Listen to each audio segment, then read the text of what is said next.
What do you think the largest breakthrough will be within STEM in the next 10 years, and how will it influence the next generation of young women? And if you want to specifically talk about, technology and computer science and things like that, that can also work too. That's a big question. I know. I think that maybe it's more like a hopeful answer. I don't know if this will happen, but my hopeful answer is, it seems like my hopeful answer has two parts. Okay. One part is, I really hope to see more technologists, like people who run into companies, take responsibility for the impact their products have on the well-being of people who use it. So in a way that you probably have heard of people talk about, like, what's our user growth, like monthly active users, or how much profit we're making, like these key performance indicators, KPIs, that they report to the board or on quarterly calls if you're a public company.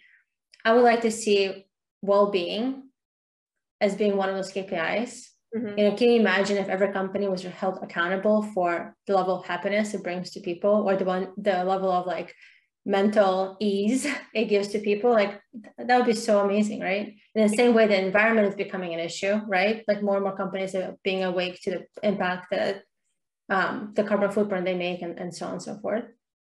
So that's one side of, I think that will change. I hope it will change. We're going to try to do our part in changing it. And I think the second piece is, there is already like a wave of like meditation app and kind of like wellness apps, but I think there's more that could be done, like in science, to show how like better breathing or more meditation can like actually impact your well-being. So like raising awareness on mental health, and like scientifically proven some of these like more hippie or voodoo type things, that they actually make a difference. I think that's actually really going to happen, and it's going to move the needle on our mental health.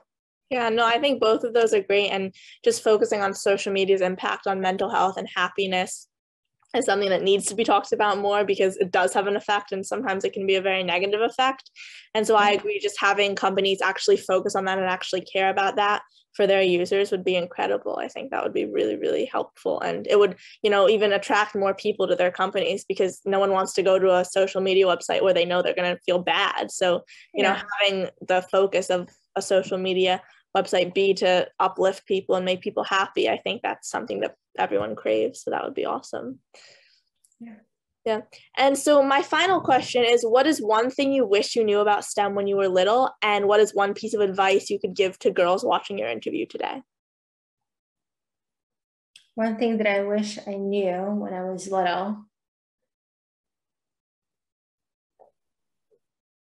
I feel like the biggest thing about STEM, and I think I already knew, was that I really think it's magical. Mm-hmm. Because what the beauty of STEM technology is that if you dream it, chances are you can make it happen. That is so crazy and amazing and exciting, and so I don't know, I think that's that piece that like really lit up when I was little, and I think that's an important piece for everybody to know and to feel. And in terms of advice, I would say is to persevere. It is so worth it. And I guess maybe an addendum to that advice is to not compare yourself to other people, to know that you're good enough just the way that you are. And it's not fair to compare a rose to a carnation. A rose is beautiful and a carnation is beautiful in their own ways.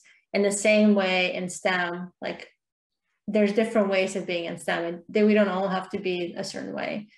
So stopping comparing and just feeling proud of the work that you're doing. It's going to be really key. No, I completely agree. I think both of those things that you said were very, very important and very true. And just not thinking, everyone's on their own path. And so not focusing on what someone else is doing or, someone else's accomplishments, but staying true to your own, and, realizing that you'll get there, and you'll get there in whatever means or way that you're meant to get there. I think that's really important. Yeah. One quick example, when I was in college, I told you I majored in computer engineering and on art. I was the first person to ever do that. Really? Yeah. My counselor was like, nobody does this. If you're going to computer engineering, the typical thing to do is then you minor in XYZ, or like you pick from this list. And I was like, that is not my joy. I am not going to be doing that. And so I double majored in art and computer engineering.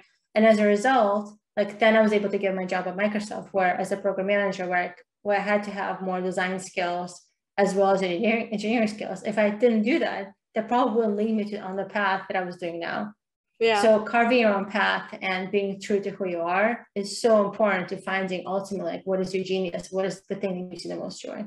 Yeah. And thank you so much for meeting with me, and for, like I said before, my pleasure. figuring out a way for us to come together and meet, because this was awesome and I learned a lot from you and about Marco Polo. And I mean, I've used it to talk with you, and it's a really, really cool platform. And I think what you're doing, and the fact that you can talk to people, you know, in a delay where it's not like FaceTime because of time zones, I think that's really cool, and not many other platforms have done that. So I think that's awesome. Thank you. If I can be of help to you for anything else, please feel free to reach out. It was great to meet you. Thank you so much. Nice to meet you too.